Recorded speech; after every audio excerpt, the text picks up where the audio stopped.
All right, we live now. Okay, having a little technical difficulties getting live here on YouTube, but we should be good now. Check my sound real quick. Sound check, sound check.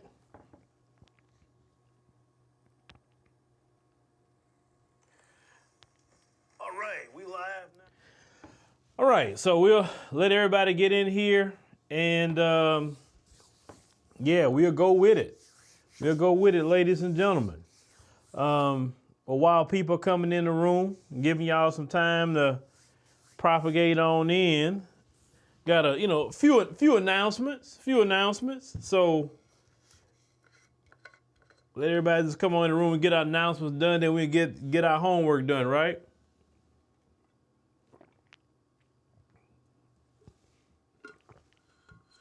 I'll tell y'all what. I love water. My water jug right here is my friend.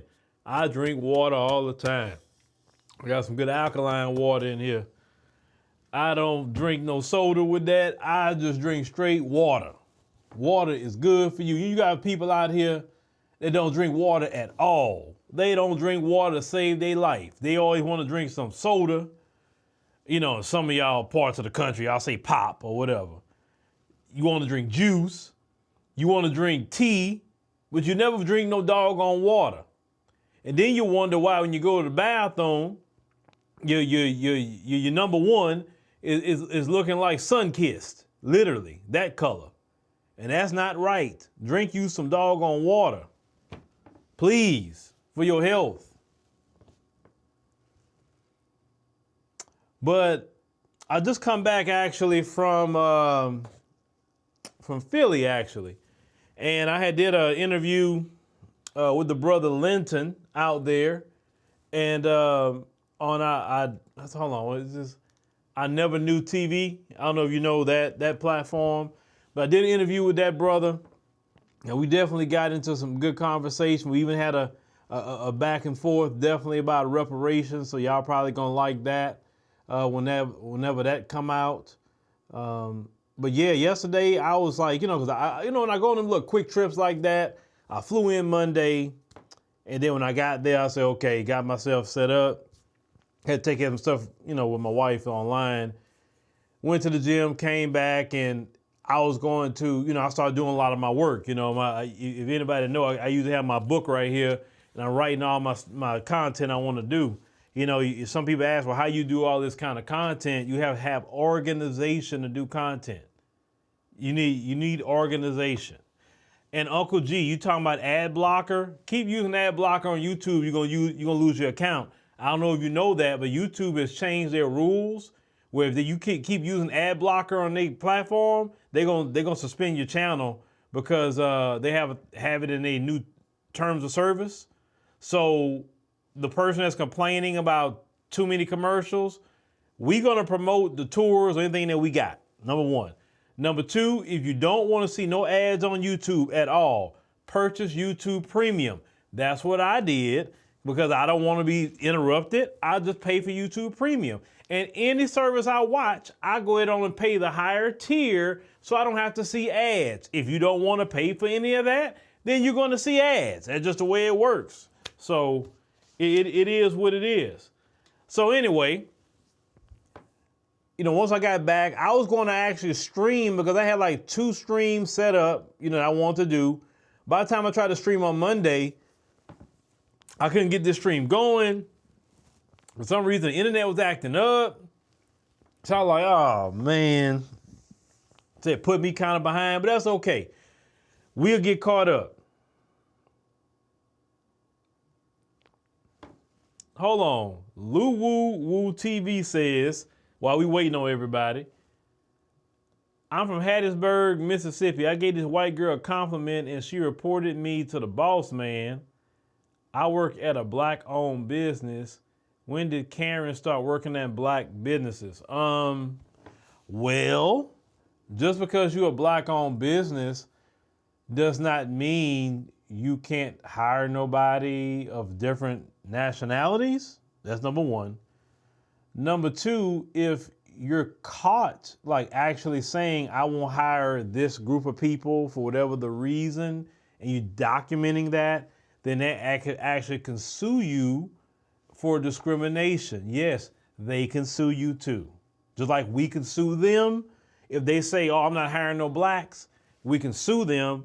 And so they can also sue us as well. Any other group can sue if you openly discriminate. Now, at work, you should not be complimenting no women. I don't care what woman it is, what color, it don't matter about no color. When you go to work, you go to work. That's it. If you want to talk to that woman after work, y'all clocked out, y'all off the premises, and she wants to engage in that conversation with you, fine. But I'm just going to say this, and I normally don't get involved with y'all business, but brother, after what happened to Jonathan Majors, you still trying it, huh? The only thing I'm going to say, leave them women alone. Leave them women alone. Lord Jesus. Some of y'all just don't learn. You don't learn.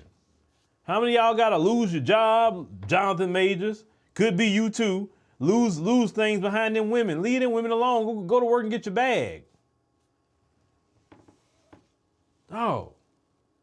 But anyway, I'll be all day talking about that. But next thing I want to talk about, and maybe some of you will catch it on the replay. So, as you know, we got the trip coming up in April to South Africa. I know last time I was told they had 5 spots left.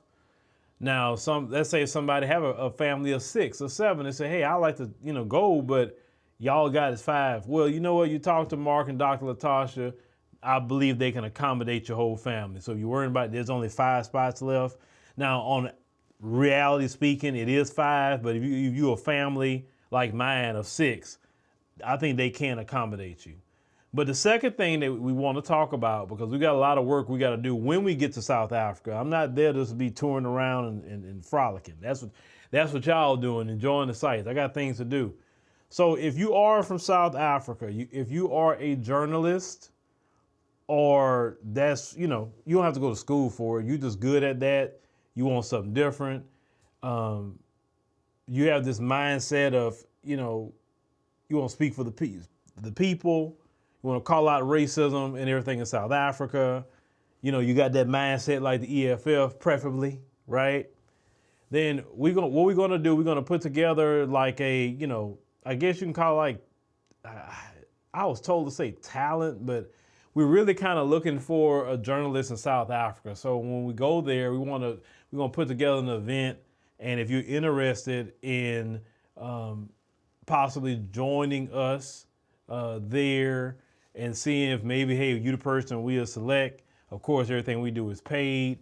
Pay for that would be up to 30,000 Rand per month. Doing my research, I think that's a good starting point. That's a fair starting point in South Africa. And, with us, we have our different programs and all that. We explain that to you, while we're there. If you're the person that maybe we will select. So, hey, if you work for SABC and you're sick of their crap, or whatever you work, right? You say, hey, I want to do something different. I want to speak my mind. I don't want to say nothing to corporate. If you work for ENCA and you're sick of their crap and you want to speak your mind for your people and everything, because there's a lot of journalists I've met even here in America that really want to have the freedom to speak their mind about the community, and they can't in those settings. But here you can. And, the person that we want to get in South Africa, your job would be just to cover South Africa. We want to know all the racism, white supremacy events that's going on, that's not being covered. We want to know what AfriForum is doing. Every little move they make, we want to know what they're doing. We want to know about them, the ones in DA trying to, we want our own country within South Africa, and all them different people that's trying to pull some stunts like that. That's what we want to know. We don't want that traditional African media.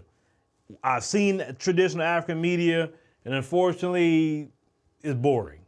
So what works, and I know what will work here, is to plug in and cover those issues. It's like no different than we cover here in America. So we'll give y'all more information on that as we, set those things up, in South Africa. And if you're interested, hey, it's possibly, a way for you get, join the team and make up to, 30,000 Rand a month for joining us here. But with that being said, let's get to what we're talking about tonight. So tonight's title, a brother had checked the folks, right? After accusing him of being in the wrong seat at the Denver Nuggets game. I saw this, and I kind of want to expound. As you can see, them folks just can't help themselves with getting in our business. So let's go ahead and put this clip up real quick, and let's go ahead and expound on it. Now, on this clip, my man being racist because I bought these tickets, and he gonna tell the security to come and take my ticket because you racist in 2023. Boy, you about to go viral. It don't matter.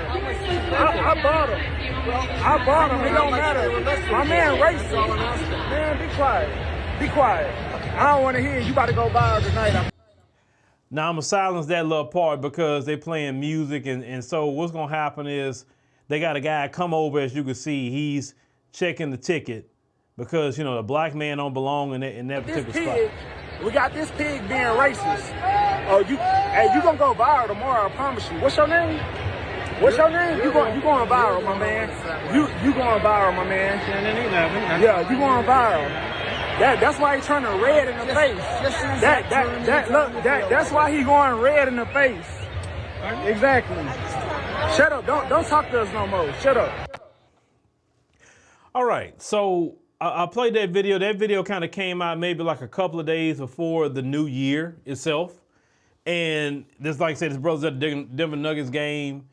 And this particular white man could not understand why a black man was sitting, courtside seats. Couldn't understand that.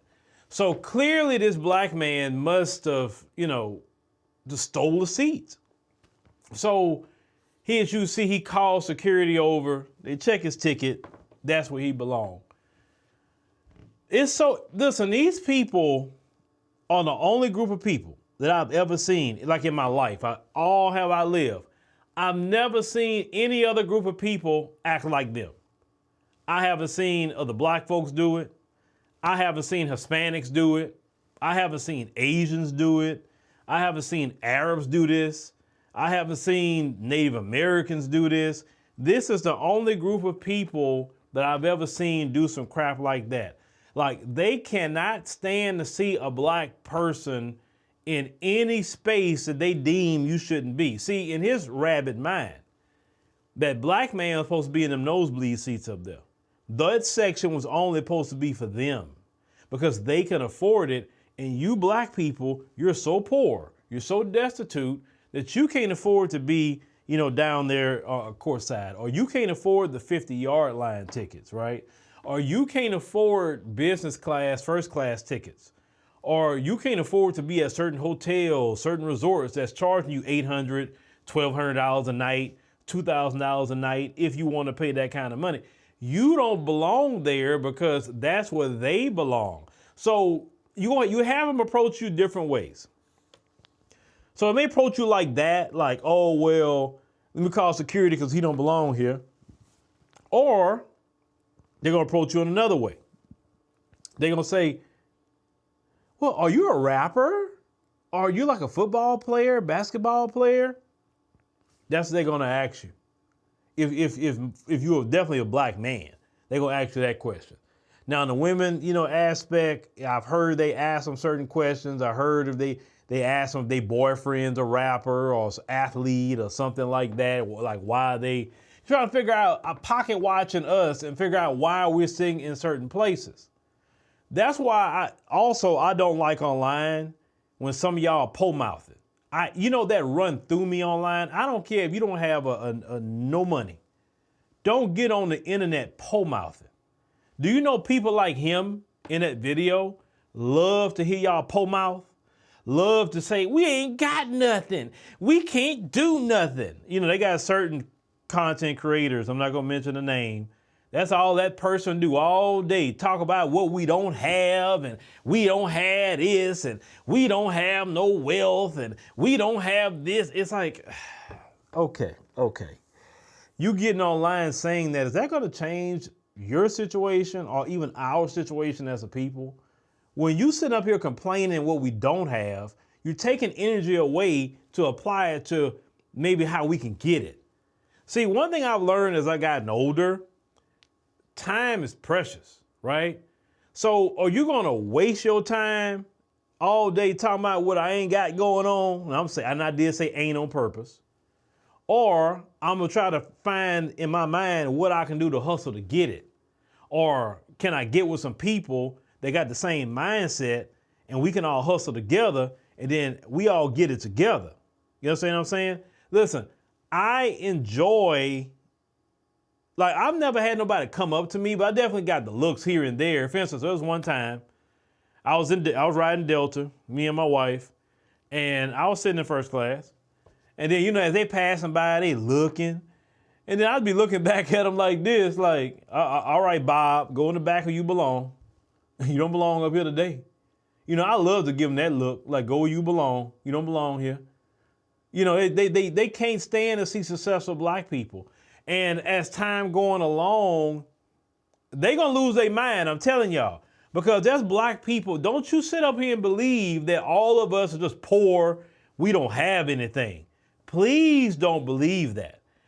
Every time I go certain places, I see other black American people. I'm not even talking about black, immigrants. I'm talking about black American people. Every time I go. Because I go, listen, if I'm going to go vacation, I'm going to work hard, save my money, and I'm going to go to places that's nice and decent. If I got to do struggle 99, I'm just going to stay home until I get the money where I can travel decent. That's just how I roll, period. I'm not doing that Roach Motel thing. I remember one time, y'all, I'll never forget this. And that's why I have certain experience. That's why I won't do it. Long time ago, I had traveled, it was a long time, when I was younger, stayed at this hotel, and this hotel, some type of hotels that the pimps, take they females that be on the blade, and you can tell that was what was going on next door. Cause you was here, I say, oh my God, I couldn't even sleep. I'm like, seriously? And that's why I said to myself back then, I said, I would never in my life stay in a place like this. No. If I can't work to stay in a decent place, I'm not staying. I will stay my behind at home, period. But so many different things I've seen in my life inspire me to work hard. Look, them looks like that, or even them comments like that, I love that sort of thing. Like, that fuels me to work harder. That fuels me to do more, right? So I say, oh, you mad because I'm on the 50-yard line? Oh, shoot, next time I got to get some box seats then, just to piss you off. But I'm leery about getting box seats because I'm like, what's the point of a box seat? I mean, what's the point, at least for me? Because I remember when I took my dad, like once I wanted to surprise my dad, and he took him to a Cowboy game, and I took him, we had some 50-yard line tickets, right? We had parked like literally right there by the section.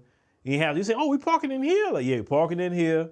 Cause listen, it feels real good to take your dad to something like that, right? He had never been on, 50-yard line. Me either, so it was a first time experience, 50-yard line. And the one thing I say about the 50-yard line is perfect seat because you literally can see everything. Is nothing bad going on. Nothing you say, oh, I can't see this person. I can't see that person, right? Well, in the Cowboy Stadium, you got to go through 2 different security checkpoints scanning your ticket to get in there, But it was cool. It was cool. But my thing is, as black people, that's why I encourage travel. That's why I encourage y'all to go stay at the Ritz-Carlton. Go take your wife, go stay there. Go stay at the Four Seasons. Go ahead. Take your wife on a trip or something. Book business class. Like, save money. Like listen, you husbands out there, right? That could be listening. Some of you brothers. Save your money and don't tell your wife what you're gonna do. Just ask her, hey, are you let's say she work or got a business or something. Hey, are you free around this week? Or you got some time, or can you schedule some vacation time or something? You say, yeah, I can. Like, what's up? Okay, well, I'm gonna take you somewhere, whatever. And you sit up here and you schedule all of that. Trust me, women love that, brothers. That you think about it. You take her like a business class flight, let's say international flight. You take her to a nice resort or a nice hotel. If it's a resort, let's say all inclusive. Then you got all the stuff lined up with the excursions and different things. Trust me, the ladies love that, fellas. They love that. And then when you're doing that, the folks gonna be looking. Because the first thing the folks want to know is how you did all that. They want to know. Because y'all have to understand, in their mind, they're trained, listen, they are raised to think that we supposed to be on welfare and food stamps. You understand? That's their mindset. We supposed to be on welfare and food stamps. We don't supposed to have nothing. So, and listen, their system of racism, white supremacy definitely makes it a reality for us to be at the bottom, because they sabotage us at every step of the way to try to stop us from rising. Because if they would just leave us alone, prime example, if they would treat us like they treat the Asians, there we go. If they would just leave us alone, let us do our thing, they do theirs, we would immediately shoot to the top. We are the only group, think about this. We are the only group in America that they actively monitor and actively sabotage. They're not trying to sabotage the migrants that's coming in here. They're not trying to sabotage Asians and Arabs and East Indians, and they're not trying to sabotage them people. That's why they come in here and they tell you, oh, in 5 years, I've got it past you. Well, because this system isn't actively sabotaging you. That's why. Hell, anybody could do great in America if you leave them the hell alone. But even in the midst of all the sabotage, you got to think about how they think. They know their system sabotages black people every day. They know this.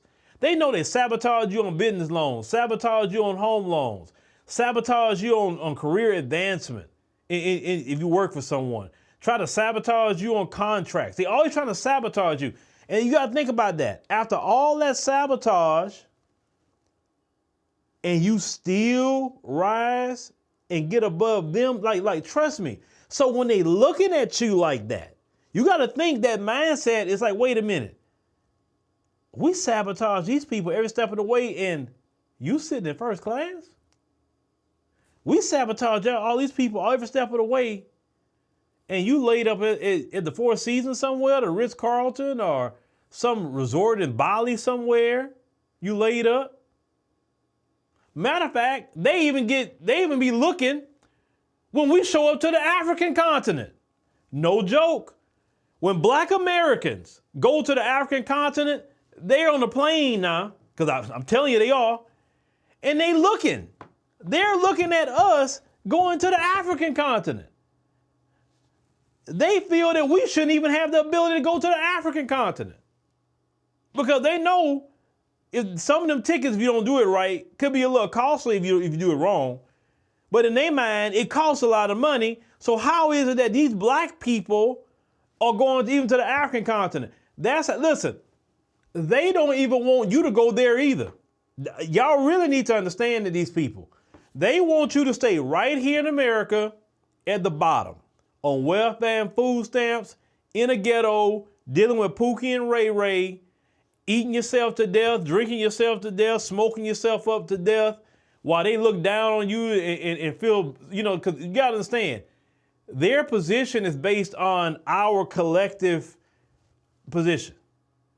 If we rise in any way, shape, or form, it threatens them. They don't care if Hispanics rise. They don't care if Asians rise. They don't care if Arabs rise. They don't care if the migrants that just came across rise. No, they're worried about me and you rising. They'll say all day, I don't like black people, but they'll be the first one listening to this live stream, even quicker than black people are.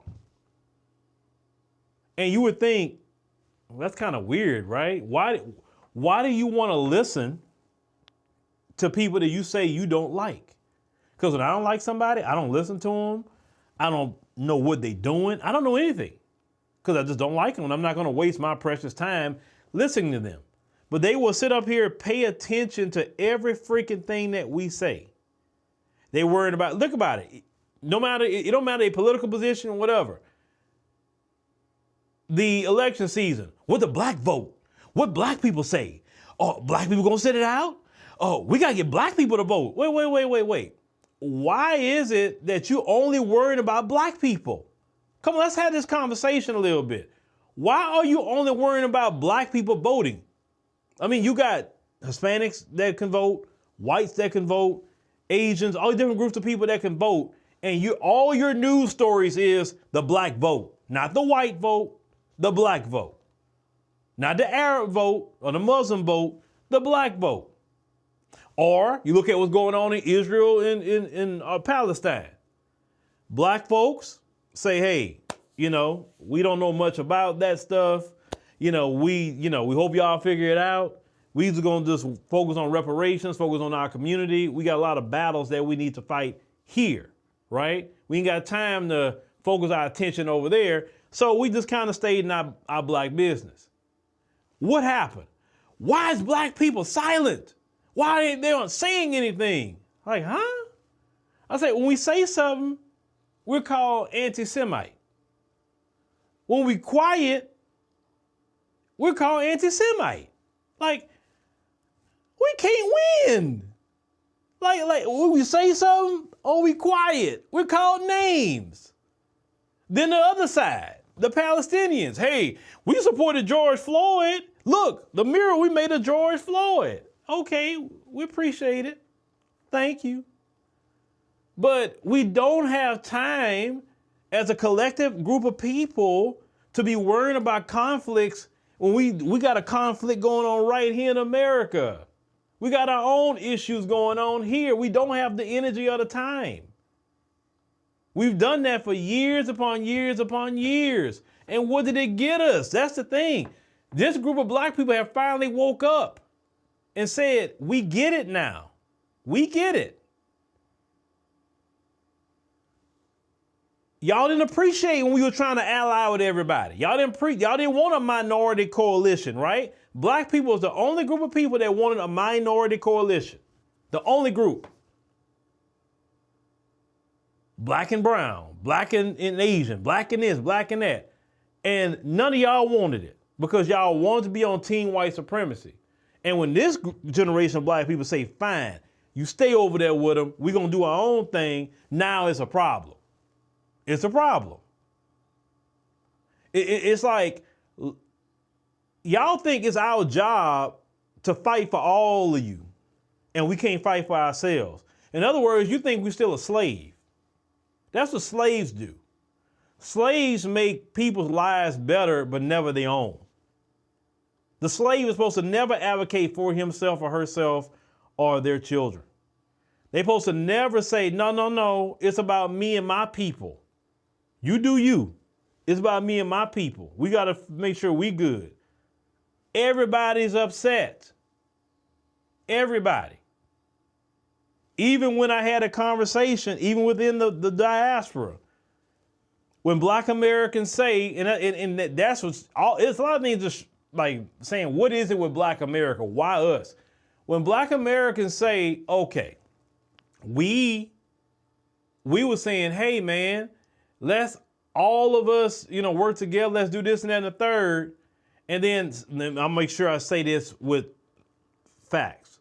Some, not all, some, not all, some, not all. When you make statements like, I'm not black, I'm Dominican. When you make statements like, I'm not black, I'm Nigerian, you're rejecting, and it's the thing, black people, I need to do a whole stream on that. Like, black people really have ethnicity, nationality, and race so confused, and it's crazy that we live in the information age and we still are confused with ethnicity, nationality, and race. It is crazy. I think if black folks understood those three and how it intertwines, we would stop a lot of the arguments, right?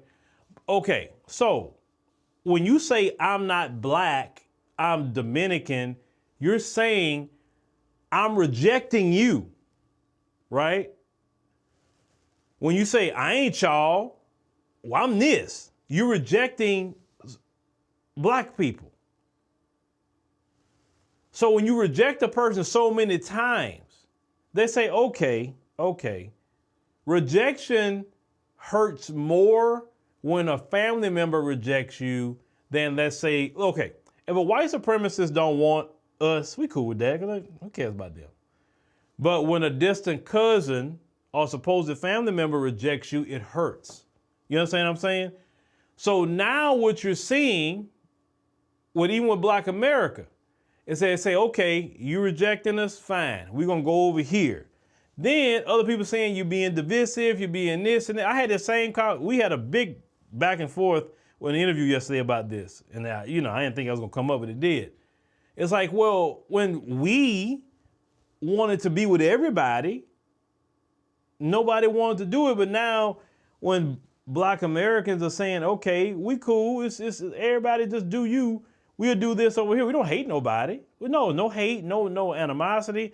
We just gonna work on these issues over here. And all of a sudden, that's a problem. So I'm sitting here thinking, what is it about us that everybody wants us to say something if we just getting to ourselves is a problem, right? If we're successful, it's a problem. If can speak well and very educated, that's a problem. Our voice, silence, and success threatens a lot of people. And that dynamic for me is so interesting. Think about it. It is an interesting dynamic. It is. At the same time, we do have a lot of confusion. And like I said, I have to be upfront. We do have a lot of confusion because the confusion is this.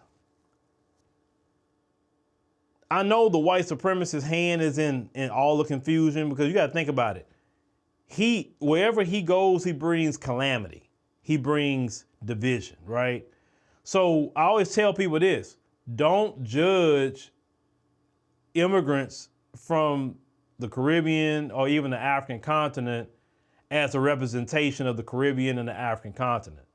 When I hear a Black person say Africans don't like us, I know you've never been to the continent. I know. Every single time. When I hear somebody say that, I say, have you been? They go like, no. I know you haven't, because when you go, that's not your experience, right? It's like, you have to understand some, not all. Because like I said, I met in that trip. Let me talk about that trip to Philadelphia. I talked to one Jamaican brother. Boy, he put me on some game about Jamaica. I was floored.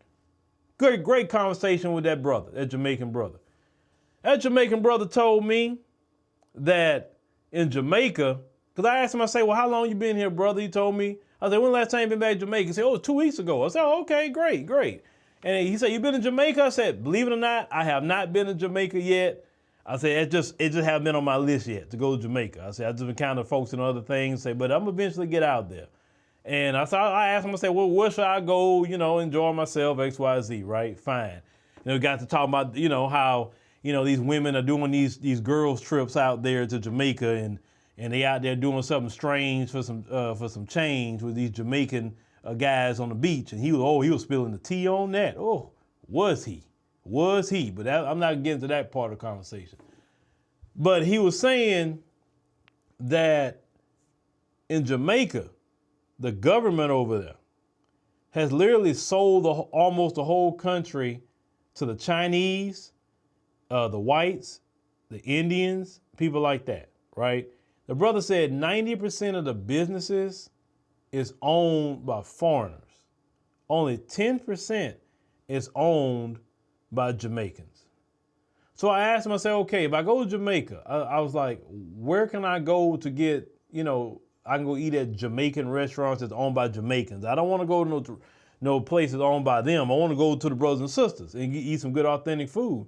He said, well, some of that's far in between, like to these days. He said, because what happens, he said the Chinese will get the restaurant, but they'll just employ the Jamaicans to make all the food. So your money is literally being funneled to the Chinese, not being funneled to the Jamaicans. So you got a bunch of men running around, whoring themselves out to a lot of predators in Jamaica. Predators that come from the United States and Europe.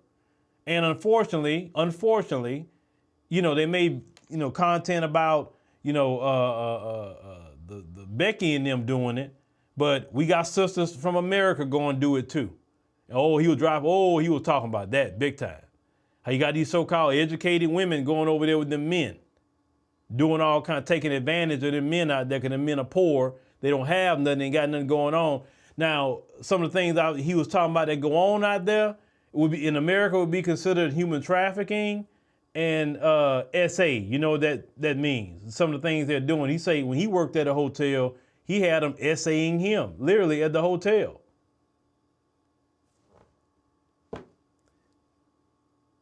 Y'all people talk about the passport bros, but I don't be hearing them kind of stories about passport bros. I don't hear that. Like I said, I'm going to talk about probably that in full on the other channel. Everything the brother says going on over there in Jamaica. That's the sin and the shame. You don't supposed to be treating our people like that, taking advantage of our people because they don't have no money. So you going to go over there and do that? Now, I expect that out of the European. But y'all from here? Really?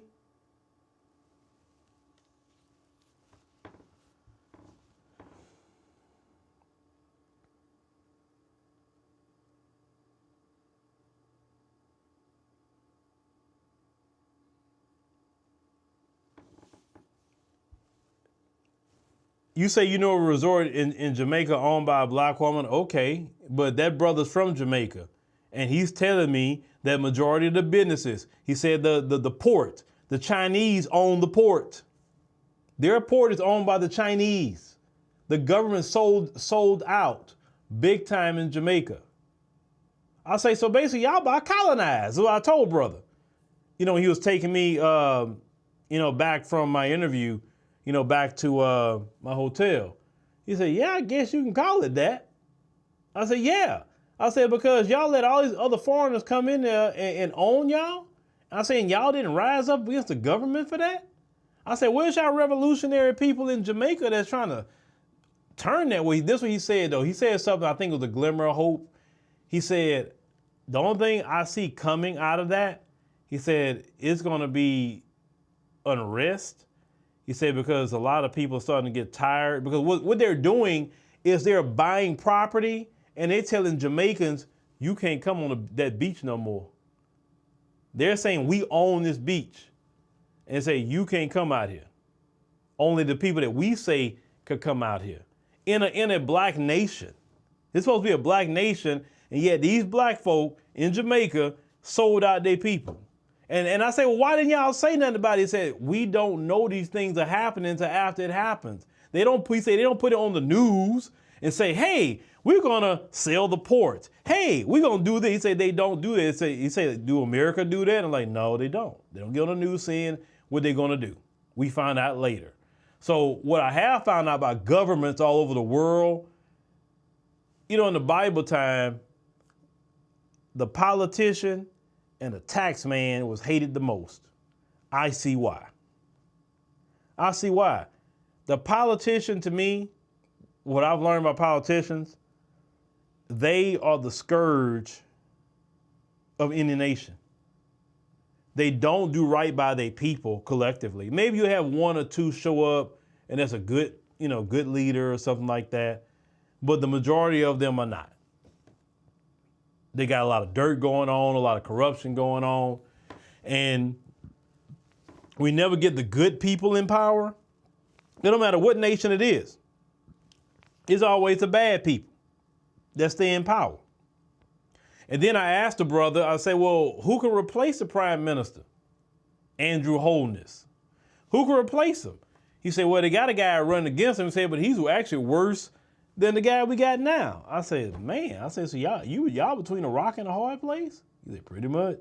And he said, and that's why I'm here. I said, oh, okay. I said, I kind of get it now. Why you here? But like I said, the brother was driving Uber and all of that. Good, like I say, good brother. Like I said, I meet so many good brothers driving taxis and Ubers and stuff like that when I travel. Like I had a conversation with a brother from the Ivory Coast. You know, me and that brother was chatting and hitting, and you know, everything. And, you know, because once he heard I've been to the continent, that's what really opens up their conversation. See, that's the thing. Y'all got to go to the continent, because when you tell somebody I've been this country or that country, oh, really? And they just really start talking to you after that. You know, it's kind of like break that little, you know, barrier down. But yeah, it's crazy. It's crazy. So we got issues all over the world as Black people, and that's the things that I'm concerned about. Like, okay, so I heard that about Jamaica, then I say, okay, I need to go to Jamaica and find somebody who could be talking about that constantly. Talk about these foreigners and what they do. You know, because you know when these foreigners come in, they do their dirt, right? So that's the type of thing that we want to start covering and say, hopefully I can get a Caribbean contributor that lives in the Caribbean. I don't want a Caribbean American. I want a Caribbean that lives in the Caribbean. I always said that. I don't really like to get a bunch of Americans, Caribbean Americans, to do Caribbean stuff, because you're not there. You can't go nowhere and say, hey, this is what these Chinese are doing. This is what this one is doing. You know, you can't put the camera nowhere.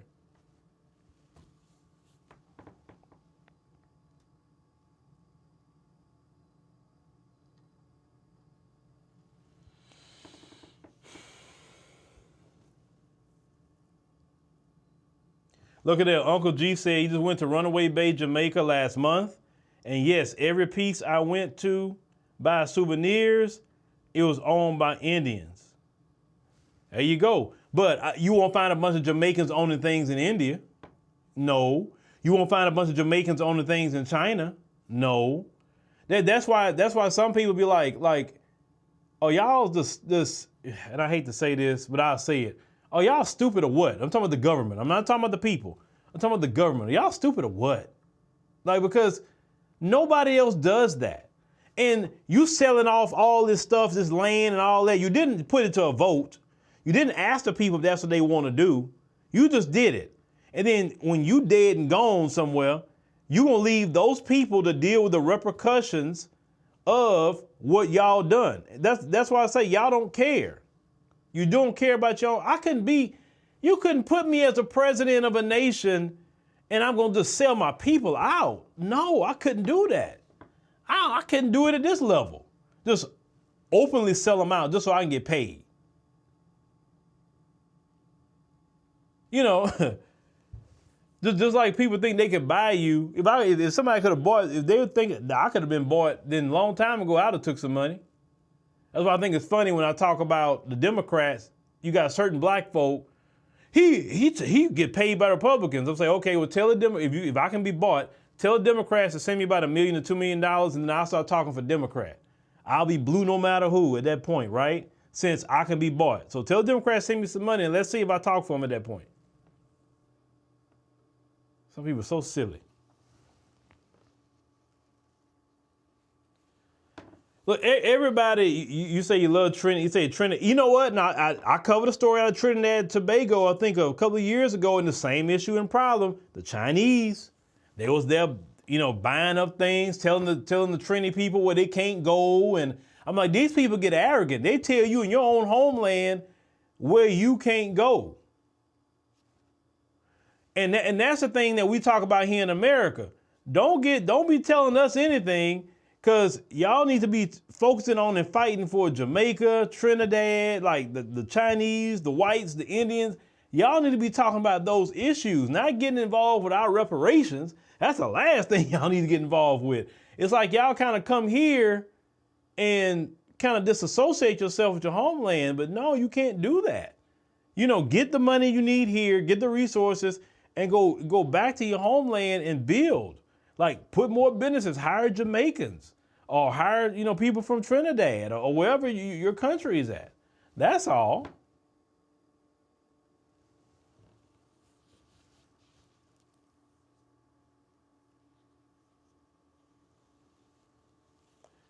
Well, one person says, to be fair, the East Indian have been on the island almost as long as us, but unfortunately new ones come and disrupt the order. You know, I've heard people say that, you know, and I had some Jamaicans, you know, get mad at me before talking about, you know, well, you know, because what did they say? Out of many, we are one or something like that. And I'm like, see, that's the difference with y'all and Black America. Do you think if Black Americans had one of them islands, we would be sitting up there talking about out of many, we are one or something? I'm just paraphrasing. No, hell no. Like, no, this is the Black American nation right here. No, you're not coming in here buying nothing. You ain't getting a thing. Now, we can trade with each other. Okay, we live in a global society. We could trade, but you're not going to own no beaches. You're not going to own no critical infrastructure, because a port is critical infrastructure.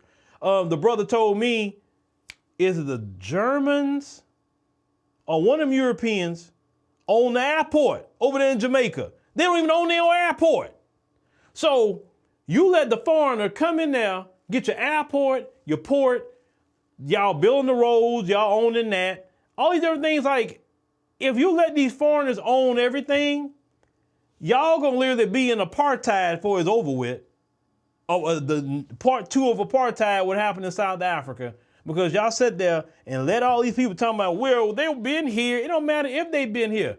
We've been here for hundreds of years. Did the white man let us own America? We've been here. No, they actively sabotage black folks from trying to own our just due.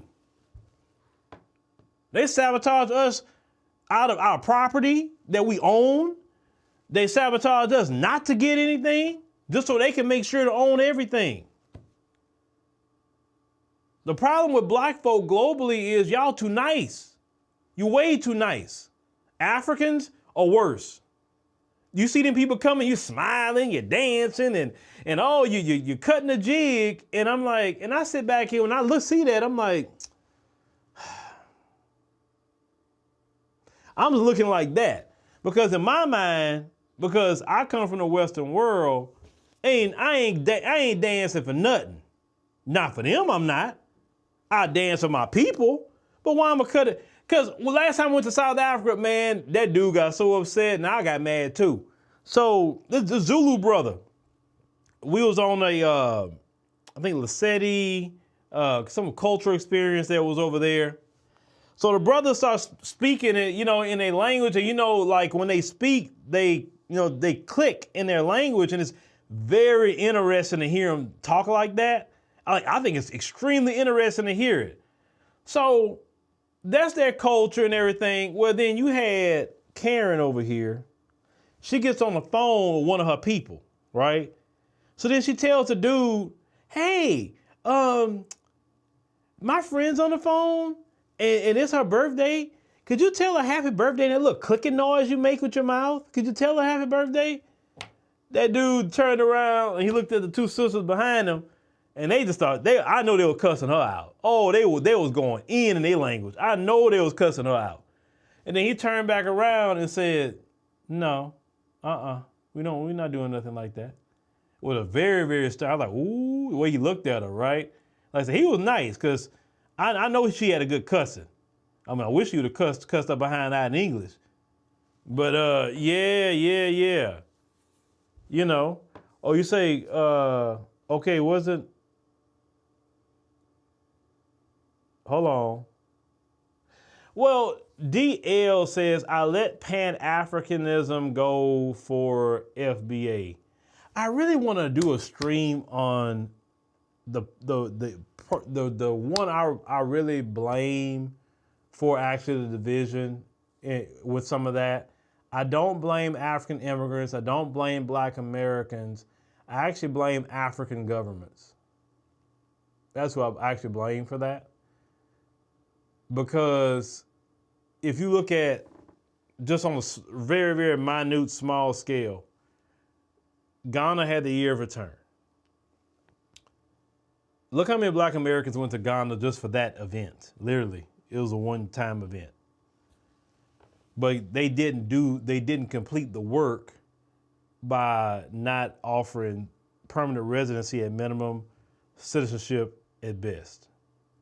They didn't capitalize on that, right?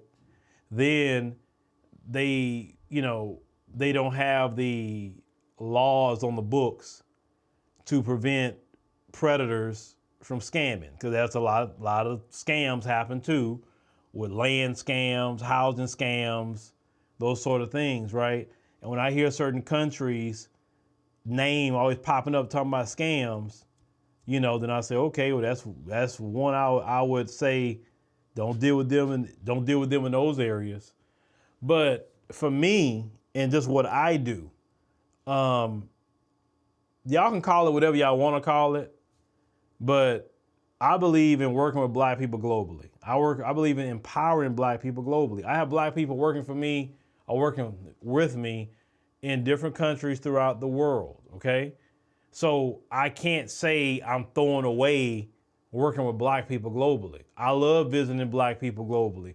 I love talking to black people from different nations. I enjoy that. I mean, especially when we have a great conversation and we're learning about each other. Like, I can't say screw all black people. I'm only gonna just stick with my ethnic group. That's not me. I'm a global person. I believe in the global black community, and that's just what I believe in. If a person don't like me for whatever reason, then my attitude is F them and their mama. I don't care where you come from. There are black Americans don't like me. That's fine. I feel the same way. I don't like you either. If somebody don't like me in a different country who are black, fine. I don't like you either. But there's plenty more people in black America that like me, treat me nice. I meet them in airports. I meet them at schools. I meet them everywhere. There's Jamaicans I meet that know me, Nigerians, Ghanaians. When I go to South Africa, people was coming up to me in the mall, say, hey, Phil, man, you here and this and that. Like when I went to Ethiopia, and that was not even my platform the size I is now. Kenya, like I had so many, so much love from black people that I can't even relate. Beyond which I can't relate to that Africans don't like me thing. I can't relate to it because I've gotten so much love from Africans. You know what I'm saying? Like going to their countries and in black America too. Like I get love out of black America, so I can't really relate to that. Now on Twitter space, since we talk about the system, how do we know them people on Twitter space aren't sent by the white supremacists? You know they want to keep a division with black folk. How do you know where these people come from? Like think about it. Where they come from, and then they show up in the spaces where black Americans are talking about, and they bring in all this vitriol and hatred while they're sitting right here in America. You do know there are people, even during the 1960s, there were black people that was recruited by the FBI to infiltrate every movement. What they call it, COINTELPRO, to disrupt, to create distrust. We know that. Do you think they ended that program? I told you, they don't even want us going to Africa. I told you that. They don't want us going over there. I did a whole live stream about Memorandum 46, where they said, do not let black Americans go over there to Africa, especially the Black Power movement, because that's going to mess up our strategic interests in the African continent. So that's not nothing new. They don't want us to go. So be honest with y'all, when you say, I ain't going no Africa, forget them people. They say, good, we got them. We got them. They going to stay right here and they not going nowhere. That's the part of the conversation that people not having. Because when black folks start going to that continent, think about it. Let's talk about the year of return. When black folks start going to Ghana, oh, it was news. Think about it. New York Times made a big old deal about black Americans going to Ghana. Washington Post, New York Post, LA Times, CNN, everybody was talking about black Americans going to Ghana. Why? That shouldn't even be paid attention to. Because and then think about this. It's interesting what I'm about to say. All these black Americans were going to Ghana. They were going to Nigeria, going to Kenya, Ethiopia, South Africa, Rwanda, all these different places. And when black folks were traveling so much, they said black folks were spending about, was it 63 or 6 billion? It was so much billions of dollars that black Americans were spending traveling. Then after black people getting so connected to the continent, boom, travel shuts down. Travel shuts down. Then when travel shuts down, we couldn't go no more. I've never seen, look, be honest with you, I've never seen any African in my life, like, I haven't even heard the term akata until social media. I never heard no Nigerian say that. And I live in Houston. There are plenty of Nigerians here. I never heard them run around here saying, oh, these are katas and this and that and the third. Yeah, they say that on social media, but they ain't gonna say that in no black American face. So they say, well, who are these people showing up calling us a kata? Or who is these Somalis all of a sudden showing up calling us Jarirs? Or calling us Abids, which Abid is slave. Who is these people? Where they come from? Why they coming now? See, that's how I think. You came through that U.S. Embassy, who, are you an asset? If they had assets during the time of Malcolm and Martin, if they had assets even inside the Nation of Islam when the Honorable Elijah Muhammad was running it, and even with Louis Farrakhan running it. The Minister Farrakhan always talk about, I know some of y'all are feds in here. I know some of you will betray me every chance you get. He said it so many times. Like, do you really think those people stop trying to recruit? And listen, people that don't even have no love for their own homeland could easily try to, you know what I'm saying? So I think like that. I think like that because all it takes is a little bit to stir up people. But in my real life, I don't really see that. Yeah, I remember Dave Chappelle said, you know, social media is not real. Now, I would say in a lot of instances, not. Because people are very brave on social media. They run their mouth on social media in ways they won't run their mouth if you see them face to face. They're like, oh man, I'm just playing, that sort of thing, right? People get to express things on social media never say publicly. So you really think that they're running around walking up to a black America saying Jarir, Akata, Abid? Do you really think that's happening? No. Because if a black American figure out what they're saying, you'll get slapped in your mouth for being disrespectful. So we know that's not happening. Now, have some conversations came up that is legitimate conversations like, oh, don't marry a black American. Like, well, why? You know, like I say, if you want those who have a problem with FBA, this is why I would say how you solve the problem with quote unquote FBA. Since you say that's a problem, why don't you advocate to start marrying FBA? Why don't you do that? Because you sit up there and marry Chinese and whites and you're doing all these big parties, marry FBA. There's plenty of brothers and sisters that'll marry you right here in America. You say, oh, well, I can't be with that culture, but you be with a white man? Black Americans are more close to your culture than the white man or the Chinese man is. I'm just saying, I'm talking about unity, right? I'm bringing unity. How else can you go get unified unless you get married? Right? So you got to reject all that, well, you're not my people stuff. Because see, if you keep up, well, you're not my people, well, don't get mad when FBA does it. You can't have your cake and eat it too. And me, I'm saying this with love. This is a love conversation that I'm having. This is a straight up from love. There's not nothing animosity, it's love. So you Somali, marry a black American. You Ethiopian, marry a black American. You already here. You understand the culture. You first generation, second generation, you already know black Americans and you took on most of the culture anyway. There you go. Just marry them. Now, there are black American people that's going to the continent and marry plenty of people. Constantly. But you bridge the gap by bringing families together.